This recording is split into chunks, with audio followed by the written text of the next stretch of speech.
Après l'article 6 ter. Article 1er est inscrit à l'article 1er. Madame Besse. Merci, Monsieur le Président.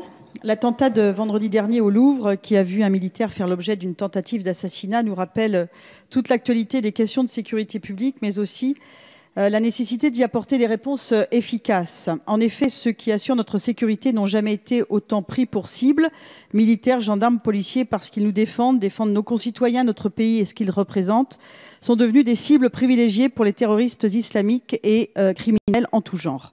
D'abord parce qu'ils sont le symbole de la force de l'État, qui détient le monopole de la force légitime. Ensuite, car ils sont présents dans des endroits à risque, des endroits symboliques, les gares, les salles de spectacle, la Tour Eiffel et le Louvre, comme je l'ai évoqué à l'instant. Aujourd'hui, la peur doit changer de camp. Il est essentiel de donner aux forces de l'ordre la possibilité d'utiliser leurs armes dans le cas d'une légitime défense renforcée. Et c'est bien le cœur de ce texte. C'est aux criminels, aux terroristes d'avoir peur, non pas l'inverse. Celui qui est tenté de passer à l'acte doit savoir que toute tentative va se solder par un échec. C'est à ce prix que nous nous donnerons les moyens d'empêcher un certain nombre de tentatives. Aujourd'hui, dans un contexte d'Europe passoire où nos frontières sont ouvertes aux quatre vents, où notre souveraineté est menacée, la France doit se faire respecter. Cela passe avant tout par ces mesures de bon sens. La France doit cesser de se faire marcher dessus. Le contexte dans lequel nous nous trouvons est exceptionnel. Ce n'est pas une guerre classique à laquelle nous participons. L'ennemi est à couvert et n'est souvent visible qu'au dernier moment. Cette situation doit amener à prendre, non pas des mesures idéologiques, mais des mesures concrètes, efficaces et légitimes.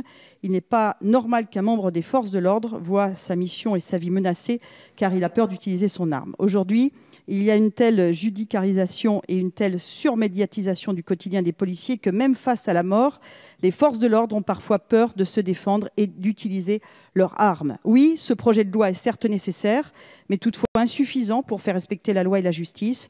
Oui, ce texte est une nécessité, mais il ne se fera efficace qu'accompagné d'une politique pénale digne de ce nom, avec une application stricte des peines et une augmentation des places de prison. Merci.